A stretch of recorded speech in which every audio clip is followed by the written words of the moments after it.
Hello, everyone. Welcome so much for being here.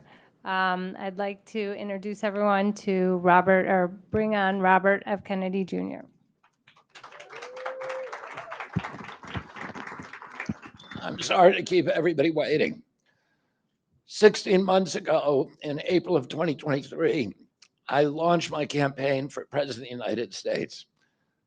I began this journey as a Democrat, the party of my father, my uncle, the party which I pledged my own allegiance to long before I was old enough to vote. I attended my first Democratic convention at the age of 6 in 1960. And back then, the Democrats were the champions of the Constitution, of civil rights.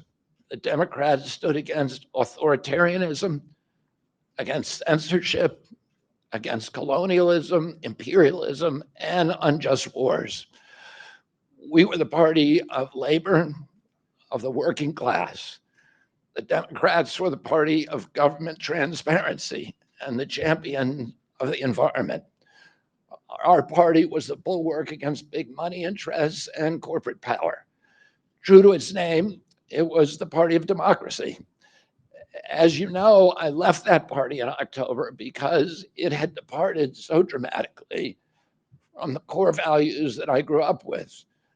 It had become the party of war, censorship, corruption, big pharma, big tech, big ag, and big money.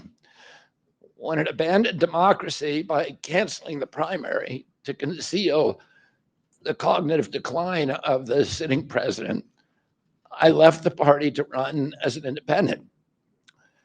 The mainstream of American politics and journalism derided my decision. Conventional wisdom said that it would be impossible even to get on the ballot as an independent because each state poses an insurmountable tangle of arbitrary rules for collecting signatures.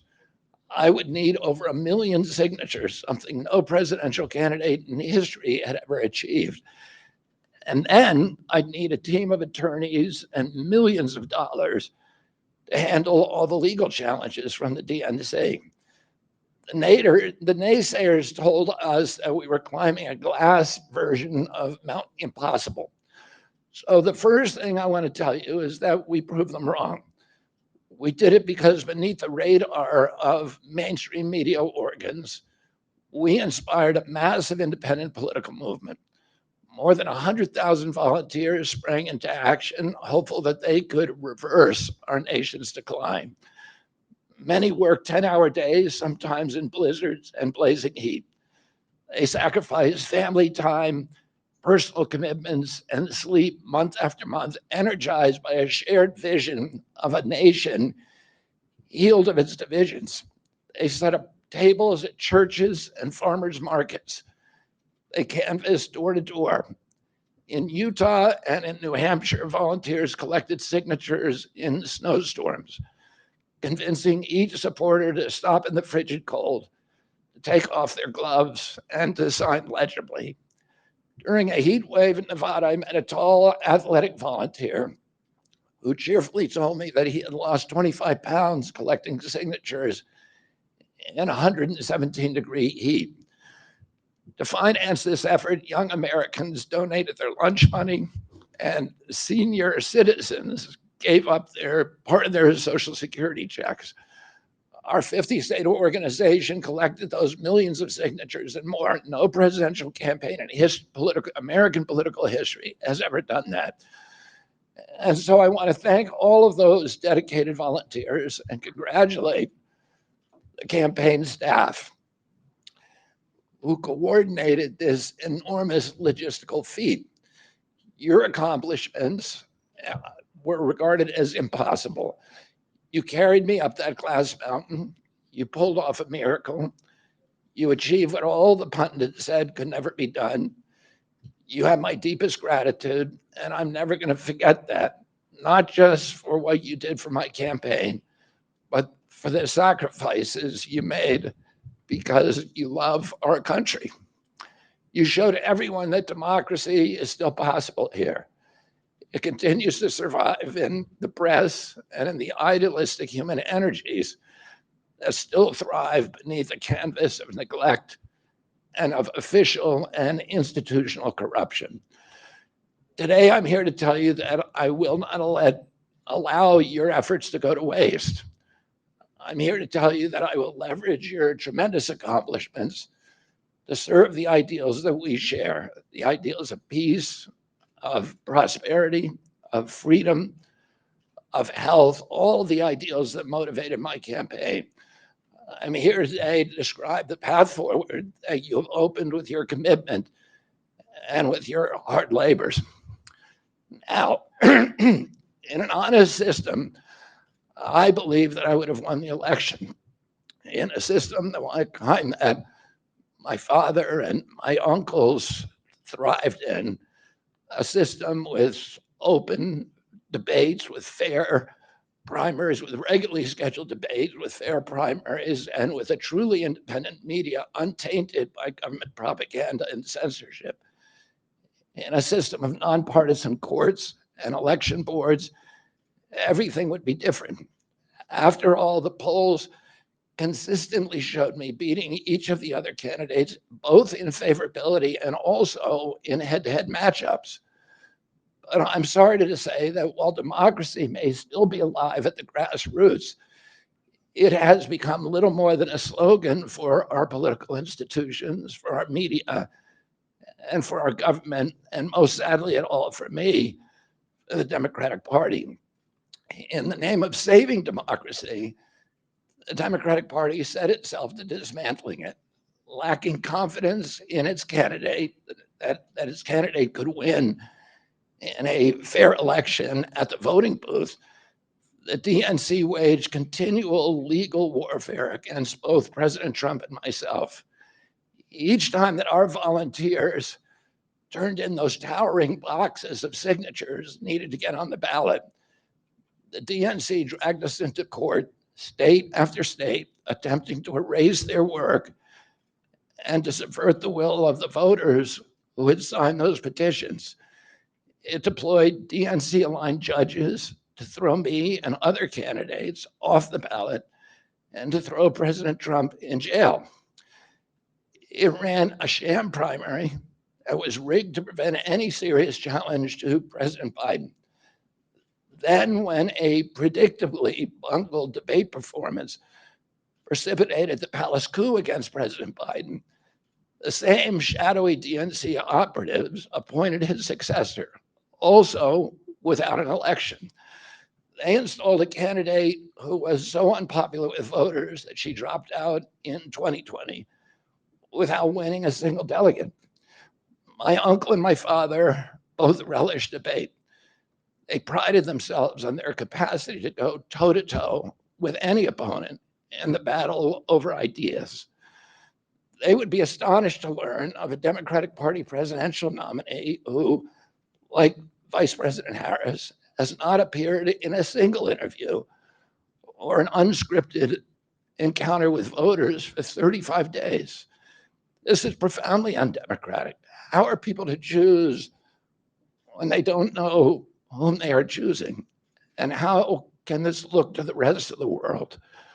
My father and my uncle were always conscious of America's image abroad because of our nation's role as the template for democracy, the role model for democratic processes, and the leader of the free world. Instead of showing us her substance and character, the DNC and its media organs engineered a surge of popularity for Vice President Harris based upon, well, nothing. No policies, no interviews, no debates, only smoke and mirrors and balloons in a highly produced Chicago circus. There in Chicago, a string of Democratic speakers mentioned Donald Trump 147 times just on the first day. Oh, who needs a policy when you have Trump to hate? In contrast, at the RNC convention, President Biden was mentioned only twice in 4 days. I do interviews every day. Many of you have interviewed me, Anybody who asks gets to interview me. Some days I do as many as 10. President Trump, who actually was nominated and won an election, also does interviews daily. How did the Democratic Party choose a candidate that has never done an interview or debate during the entire election cycle? We know the answers. They did it by weaponizing the government agencies. They did it by abandoning democracy. They did it by suing the opposition and by disenfranchising American voters. What most alarms me isn't how the Democratic Party conducts its internal affairs or runs its candidates. What alarms me is the resort to censorship and media control and the weaponization of the federal agencies. When a US president colludes with or outright coerces media companies to censor political speech, it's an attack on our most sacred right of free expression. And that's the very right upon which all of our other constitutional rights rest. President Biden mocked Vladimir Putin's 88% landslide in the Russian elections, observing that Putin and his party controlled the Russian press and that Putin prevented serious opponents from appearing on the ballot. But here in America, the DNC also prevented opponents from appearing on the ballot. And our television networks expose themselves as Democratic Party organs. Over the course of more than a year in a campaign where my poll numbers reached at times in the high 20s, the DNC-aligned mainstream media networks maintain a near perfect embargo on interviews with me. During his 10-month presidential campaign in 1992, Ross Perot gave 34 interviews on mainstream networks. In contrast, during the 16 months since I declared, ABC, NBC, CBS, MSNBC, and CNN combined gave only 2 live interviews from me. Those networks instead ran a continuous deluge of hit pieces with inaccurate, often vile, pejoratives and defamatory smears. Some of those same networks and colluded with the DNC to keep me off the debate stage. Representatives of those networks are in this room right now, and I'll just take a moment to ask you to consider the many ways that your institutions have abdicated this really sacred responsibility, the duty of a free press to safeguard democracy and to challenge always the party in power. Instead of maintaining that posture of fierce skepticism toward authority, your institutions have made themselves government mouthpieces and stenographers for the organs of power. You didn't alone cause the devolution of American democracy, but you could have prevented it. The Democratic Party's censorship of social media was even more of a naked exercise of executive power. This week, a federal judge, Terry Doty, upheld my injunction against President Biden, calling the White House's censorship project, quote, the most egregious violation of the First Amendment in the history of the United States of America.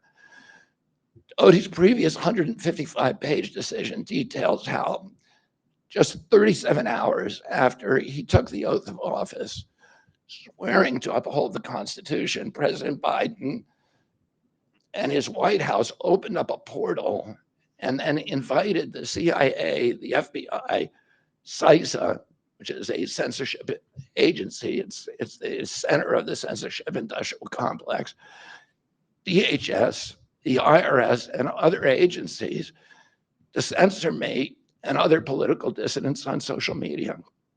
Even today, users who try to post my campaign videos to Facebook or YouTube get messages that this content violates community standards. 2 days after Judge Doty rendered his decision this week, Facebook was still attaching warning labels to an online petition calling on ABC to include me in the upcoming debate. They said that violates community standards, their community standards. The mainstream media was once the guardian of the First Amendment and democratic principles, and has joined this systemic attack on democracy. It also, the media justifies their censorship on the grounds of combating misinformation, but governments and oppressors don't censor lies. They don't fear lies. They fear the truth, and that's what they censor. And I don't want any of this to sound like a personal complaint, because it's not. I For me, uh, it's all part of a journey, and it's a journey that I signed up with. But I need to make these observations because I think they're critical for us doing the thing that we need to do as citizens in a democracy to assess where we are in this country and what our democracy still looks like, and the assumptions about US leadership around the globe. And are we living up? Are we really still a role model for democracy in this country? Or have we made it, a kind of a joke? And here's the good news. While mainstream outlets denied me a critical platform, they didn't shut down my ideas, which have especially flourished among young voters and independent voters, thanks to the alternative media. Many months ago, I promised the American people that I would withdraw from the race if I became a spoiler. A spoiler is someone who will alter the outcome of the election but has no chance of winning. In my heart, I no longer believe that I have a realistic path to electoral victory in the face of this relentless systematic censorship and media control. So I cannot, in good conscience, ask my staff and volunteers to keep working their long hours or ask my donors to keep giving when I cannot honestly tell them that I have a real path to the White House. Furthermore, our polling consistently showed that by staying on the ballot in the battleground states, I would likely hand the election over to the Democrats, with whom I disagree on the most existential issues: censorship, war, and chronic disease. Oh, I want everyone to know that I am not terminating my campaign. I am simply suspending it and not ending it. My name my name will remain on the ballot in most states. If you live in a blue state, you can vote for me without harming or helping President Trump or Vice President Harris. In red states, the same will apply. I encourage you to vote for me. And if enough of you do vote for me, and neither of the major party candidates win 270 votes, which is quite possible. In fact, today our polling shows them tying at 269 to 269. And I could conceivably still end up in the White House in a contingent election. But in about 10 battleground states where my presence would be a spoiler, I'm going to remove my name. And I've already started that process and urge voters not to vote for me. It's with a sense of victory and not defeat that I'm suspending my campaign activities. Not only did we do the impossible by collecting 1 million signatures, we changed the national political conversation forever. Chronic disease, free speech, government corruption, breaking our addiction to war have moved to the center of politics. I can say to all who have worked so hard the last year and a half, thank you for a job well done. 3 great causes drove me to enter this race in the first place, primarily. And these are the principal causes that persuaded me to leave the Democratic Party and, and run as an independent. And now to throw my support to President Trump. The causes were free speech, a war in Ukraine, and the war on our children. I've already described some of my personal experiences and struggles with the government's censorship industrial complex. I want to say a word about the Ukraine war. The military industrial complex has provided us with a familiar comic book justification like they do on every war, that this one is a noble effort to stop a supervillain, Vladimir Putin, invading the Ukraine and then to thwart his Hitler-like march across Europe. In fact, tiny Ukraine is a proxy in a geopolitical struggle initiated by the ambitions of the US neocons or American global hegemony. I'm not excusing Putin for invading Ukraine. He had other options. But the war is Russia's predictable response to the reckless neocon project of extending NATO to encircle Russia, a hostile act. The credulous media rarely explain to Americans that we unilaterally walked away from 2 intermediate nuclear weapons treaties with Russia and then put nuclear-ready Aegis missile systems in Romania and Poland. This is a hostile act.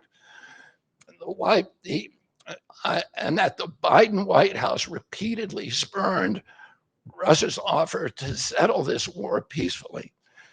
The Ukraine war began in 2014 when US agencies overthrew the democratically elected government of Ukraine and installed a hand-picked pro-Western government that launched a deadly civil war against ethnic Russians in Ukraine.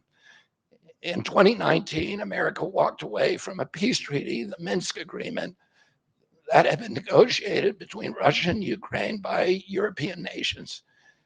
And then in April of 2022, we wanted the war. In April of 2022, President Biden sent Boris Johnson to Ukraine to force President Zelensky to tear up a peace agreement that he and the Russians had already signed, and the Russians were withdrawing troops from Kiev and Donbass and Lugansk. And that peace agreement would have brought peace to the region and would have allowed Donbass and Lugansk to remain part of Ukraine. President Biden stated that month that his objective in the war was regime change in Russia.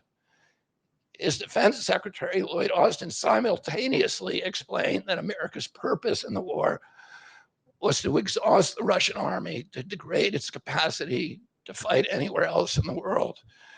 These objectives, of course, have nothing to do with what they were telling Americans about protecting Ukraine's sovereignty. Ukraine is a victim in this war, and it's a victim of the West. Since then, of Russia and both Russia and the West.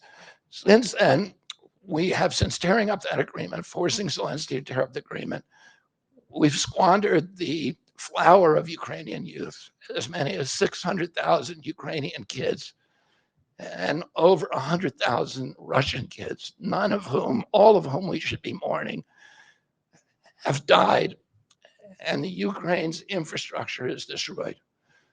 The war has been a disaster for our country as well. We squandered nearly $200 billion already, and these are badly needed dollars in our communities, suffering communities all over our country.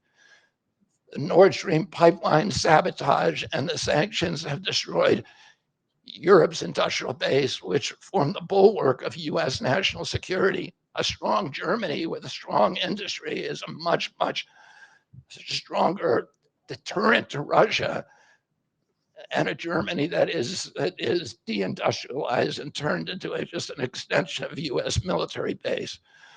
We've pushed Russia into a disastrous alliance with China and Iran. We're closer to the brink of nuclear exchange than at any time since 1962. And the neocons in the White House don't seem to care at all. Our moral authority and our economy are in shambles. And the war gave rise to the emergence of BRICS, which now threatens to replace the dollar as the global reserve currency. This is a first-class calamity for our country. Judging by her bellicose, belligerent speech last night in Chicago, we can assume that President Harris will be an enthusiastic advocate for this and other neocon military adventures. And President Trump says that he will reopen negotiations with President Putin and end the war overnight as soon as he becomes president. This alone would justify my support for his campaign. Last summer, it looked like no candidate was willing to negotiate a quick end to the Ukraine war, to tackle chronic disease epidemic, to protect free speech, our constitutional freedoms, to clean corporate influence out of our government, or to defy the neocons and their agenda of endless military adventurism. But now one of the two candidates has adopted these issues as his own, to the point where he has asked to enlist me in his administration. I'm speaking, of course, of Donald Trump. Less than 2 hours after President Trump narrowly escaped assassination, Callie Means called me on my cell phone. I was then in Las Vegas. Callie is arguably the leading advocate for food safety, for soil regeneration, and for ending the chronic disease epidemic that is destroying America's health and ruining our economy. Callie has exposed the insidious corruption at the FDA, the NIH, the HHS, and the USDA that has caused the epidemic. Callie had been working on and off for my campaign, advising me on those subjects since the beginning. And those subjects have been my primary focus for the last 20 years. I was delighted when Callie told me that day that he had also been advising President Trump. He told me President Trump was anxious to talk to me about chronic disease and other subjects and to explore avenues of cooperation. He asked if I would take a call from the president. President Trump telephoned me a few minutes later, and I met with him the following day. A few weeks later, I met again with President Trump and his family members and close advisors in Florida. In a series of long, intense discussions, I was surprised to discover that we are aligned on many key issues. In those meetings, he suggested that we join forces as a unity party. We talked about Abraham Lincoln's team of rivals. That arrangement would allow us to disagree publicly and privately and fiercely, if need be, on issues over which we differ, while working together on the existential issues upon which we are in concordance. I was a ferocious critic of many of the policies during his first administration, and there are still issues and approaches upon which we continue to have very serious differences.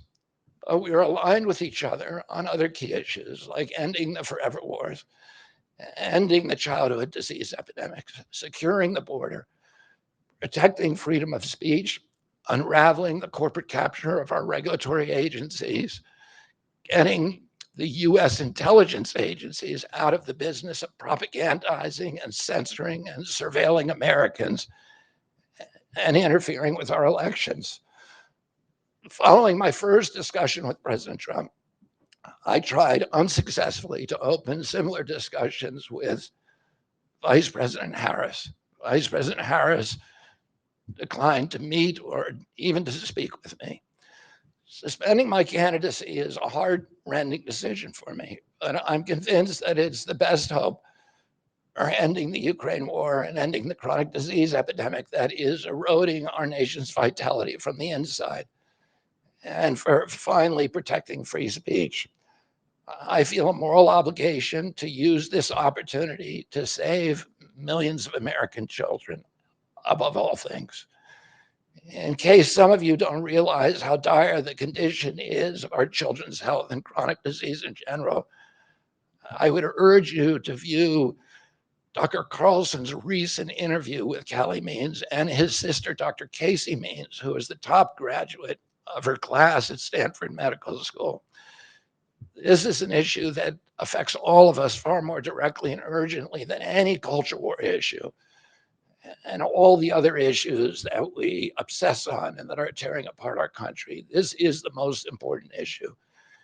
Therefore, it has the potential to bring us together. So let me share a little bit about why I believe it's so urgent. Today, 2/3, we spend more on healthcare than any country on earth, twice what they pay in Europe. And yet we have the worst health outcomes of any nation in the world. We're about 79th in health outcomes behind Costa Rica and Nicaragua and Mongolia and other countries. Nobody has a chronic disease burden like we have. And during the COVID epidemic, we had the highest body count of any country in the world. We had 16% of the COVID deaths, and we only have 4.2% of the world's population. And CDC says that's because we are the sickest people on earth. We have the highest chronic disease rate on earth. And the average American who died from COVID had 3.8 chronic diseases. So these were people who had immune system collapse, who had mitochondrial dysfunction. And no other country has anything like this. 2/3 of American adults and children suffer from chronic health issues. 50 years ago, that number was less than 1%. So we've gone from 1% to 66%. In America, 74% of Americans are now overweight or obese, and 50% of our children. 120 years ago, when somebody was obese, they were sent to the circus. There were case reports done about them. Obesity was almost unknown. In Japan, the childhood obesity rate is 3% compared to 50% here. Half of Americans have prediabetes or type 2 diabetes. When my uncle was president, I was a boy. Juvenile diabetes was effectively non existent. A typical pediatrician would see one case of diabetes during his entire career, a 40 or 50-year career. Today, 1 out of every 3 kids who walks through his office door is diabetic or pre-diabetic. And the mitochondrial disorder that caused diabetes also causing Alzheimer's, which is now classified as diabetes. And it's costing this country more than our military budget every year. There's been an explosion of neurological illnesses that I never saw as a kid: ADD, ADHD, speech delay, language delay, Tourette's syndrome, narcolepsy, ASD, Asperger's, autism. In the year 2000, the autism rate was 1 in 1,500. Now, autism rates in kids are 1 in 36, according to CDC nationally. Nobody's talking about this. 1 in every 22 kids in California has autism. And this is a crisis that 77% of our kids are too disabled to serve in the United States military. What is happening to our country? And why isn't this in the headlines every single day? There's nobody else in the world that is experiencing this. This is only happening in America. About 18%. And by the way, you know, there has been no change in diagnosis, which the industry sometimes like to say. There has been no change in screening. This is a change in incidence. In my generation, 70-year-old men, the autism rates are about 1 in 10,000. In my kids' generation, 1 in 34. I'll repeat, in California, 1 in 22. Why are we letting this happen? Why are we allowing this to happen to our children? These are the most precious assets that we have in this country. How can we let this happen to them? About 18% of American teens now have fatty liver disease. That's like 1 out of every 5. That disease, when I was a kid, only affected late stage alcoholics who were elderly. Cancer rates are skyrocketing in the young and the old. Young adult cancers are up 79%. 1 in 4 American women is on antidepressant medication. 40% of teens have a mental health diagnosis. And 15% of high schoolers are on Adderall, and 500,000 children on SSRIs. So what's causing this suffering? I'll name 2 culprits. First, and the worst, is ultra-processed food. About 70% of American children's diet is ultra-processed. That means industrial manufactured in a factory. These foods consist primarily of processed sugar, ultra-processed grains, and seed oils. Laboratory scientists who many of whom formerly worked for the cigarette industry, which purchased all the big food companies in the 1970s and 80s, deployed thousands of scientists to figure out chemicals, new chemicals, to make the food more addictive. And these ingredients didn't exist 100 years ago. Humans aren't biologically adapted to eat them. Hundreds of these chemicals are now banned in Europe, but ubiquitous in American processed foods. The second culprit is toxic chemicals in our food, our medicine, in our environment. Pesticides, food additives, pharmaceutical drugs, and toxic waste permeate every cell of our bodies. The assault on our children's cells and hormones is unrelenting. To name just one problem, many of these chemicals increase estrogen because young children are ingesting so many of these hormone disruptors.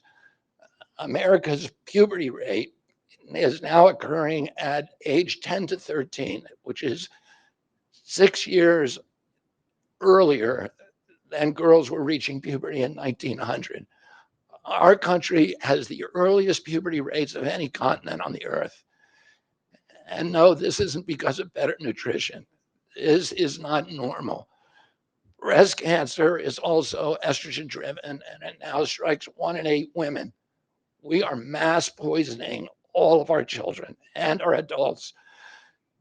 Considering the grievous human cost of this tragic epidemic of chronic disease, it seems almost crass to mention the damage it does to our economy. But I'll say it is crippling the nation's finances. When my uncle was president, our country spent $0 on chronic disease. Today, government healthcare spending is almost all for chronic disease, and it's double the military budget. And it is the fastest growing budget item in the federal budget. And chronic disease costs more to the economy as a whole, costs at least $4 trillion, 5 times our military budget. And that's a 20% drag on everything we do and everything we aspire to. Poor and minority communities suffer disproportionately. People who worry about DEI or about bigotry of any kind, this dwarfs anything. We are poisoning the poor. We are systematically poisoning minorities across this country. Industry lobbyists have made sure that most of the food stamp lunch program, about 70% of food stamps and about 70 or 77% of school lunches are processed foods. There's no vegetables. There's nothing that you would want to eat. We are just poisoning the poor citizens, and that's why they have the highest chronic disease burden of anybody, any demographic in our country, and the highest in the world. The same food industry lobbied to make sure that nearly all agricultural subsidies go to commodity crops that are the feedstock of processed food industry. These policies are destroying small farms and they're destroying our soils. We give about, I think, 8 times as much in subsidies to tobacco than we do to fruits and vegetables. It makes no sense. If we want a healthy country, the good news is that we can change all this. We can change it very, very quickly. America can get healthy again. To do that, we need to do 3 things. First, we need to root out the corruption in our health agencies. Second, we need to change incentives in our healthcare system. And third, we need to inspire Americans to get healthy again. 80% of NIH grants go to people who have conflicts of interest. These are the people, virtually everybody who sits, Joe Biden just appointed a new panel to NIH to decide the food recommendations. And they're all people who are from the industry. They're all people who are from the processed food companies. They're deciding what Americans, here is healthy. And the recommendations on the food pyramid and and what goes to our school lunch programs, what go to the program, the Swiss program, the food stamp programs, they're all corrupted and conflicted individuals. These agencies, the FDA, USDA, and CDC, all of them are controlled by giant for-profit corporations. 75% of the FDA's funding doesn't come from taxpayer, it comes from pharma. And pharma executives and consultants and lobbyists cycle in and out of these agencies with President Trump's backing. I'm going to change that. We're going to staff these agencies with honest scientists and doctors who are free from industry funding. We're going to make sure the decisions of consumers, doctors, and patients are informed by unbiased science. A sick child is the best thing for the pharmaceutical industry. When American children or adults get sick with a chronic condition, they're put on medication for their entire life. Imagine what will happen when Medicare starts paying for Ozempic, which costs $1,500 a month, and it's being recommended for children as young as 6, all for a condition, obesity, that is completely preventable and barely even existed 100 years ago. And 74% of Americans are obese. The cost, if all of them took their Ozempic prescription, is $3 trillion a year. This is a drug that is made by Novo Nordisk, the biggest company in Europe. It's a Danish company, and the Danish government does not recommend it. It recommends change in diet to treat obesity and exercise. And in our country, the recommendation now is for Ozempic to children at age 6. Novo Nordisk, the biggest company in Europe, and virtually its entire value is based upon its projections of what it's going to sell, of the Ozempic it's going to sell to America. And we have the food lobbyists have a bill in front of Congress today that is backed by the White House, backed by Vice President Harris and President Biden, to allow this to happen. This $3 trillion cost that is going to bankrupt our country. For a fraction of that amount, we could buy organic food for every American family, 3 meals a day, and eliminate diabetes altogether. We're going to bring healthy food back to school lunches. We're going to stop subsidizing the worst foods with our agricultural subsidies. We're going to get toxic chemicals out of our food. We're going to reform the entire food system. And for that, we need new leadership in Washington, because unfortunately, both the Democrats and the Republican parties are in cahoots with the big food producers, big pharma and big ag, which are among the DNC's major donors. Vice President Harris has expressed no interest in addressing this issue. 4 more years of Democratic rule will complete the consolidation of corporate and neocon power, and our children will be the ones who suffer most. I got involved with chronic disease 20 years ago, not because I chose to or wanted to. It was essentially thrust upon me. It was an issue that should have been central to the environmental movement. I was a central leader at that time, but it was widely ignored by all the institutions, including the NGOs, who should have been protecting our kids against toxins. It was an orphaned issue, and I had a weakness for orphans.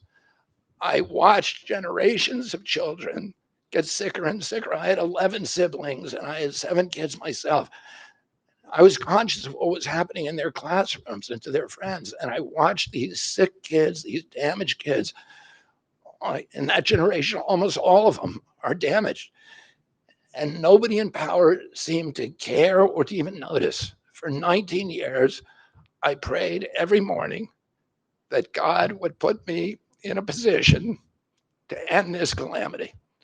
The chronic disease crisis was one of the primary reasons for my running for president, along with ending censorship in the Ukraine war.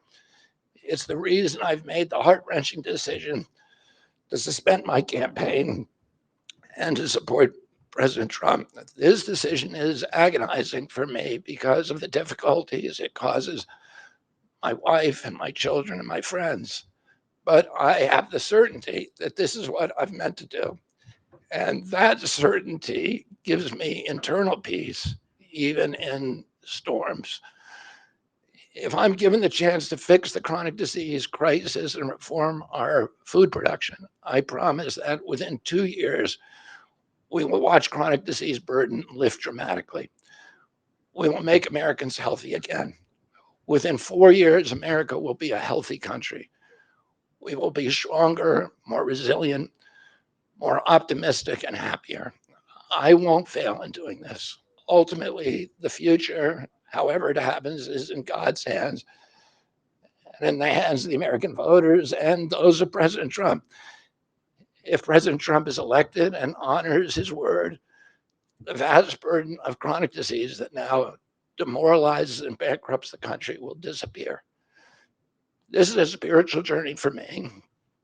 I reached my decision through deep prayer, through hard nosed logic, and I asked myself, what choices must I make to maximize my chances to save America's children and restore national health? I felt that if I refused this opportunity, I would not be able to look myself in the mirror, knowing that I could have saved lives of countless children and reversed this country's chronic disease epidemic. I'm 70 years old. I may have a decade to be effective. I can't imagine that President Harris would allow me or anyone to solve these dire problems. After 8 years of President Harris, any opportunity for me to fix the problem will be out of my reach forever. President Trump has told me that he wants this to be his legacy. I'm choosing to believe that this time he will follow through. His son, his biggest donors, his closest friends, and all support this objective. My joining the Trump campaign will be a difficult sacrifice for my wife and children, but worthwhile if there's even a small chance of saving these kids. Ultimately, the only thing that will save our country and our children is if we choose to love our kids more than we hate each other. That's why I launched my campaign to unify America. My dad and uncle made such an enduring mark on the character of our nation, not so much because of any particular policies that they promoted, but because they were able to inspire profound love for our country and to fortify our sense of ourselves as a national community held together by ideals. They were able to put their love into the intentions and hearts of ordinary Americans and to unify a national populist movement of Americans, Blacks and whites, Hispanics, urban and rural Americans. They inspired affection and love and high hopes and a culture of kindness that continue to radiate among Americans from their memory. That's the spirit on which I ran my campaign and that I intend to bring into the campaign of President Trump. Instead of vitriol and polarization, I will appeal to the values that unite us, the goals that we could achieve if only we weren't at each other's throats. The most unifying theme for all Americans is that we all love our children. If we all unite around that issue now, we can finally give them the protection, the health, and the future that they deserve. Thank you all very much.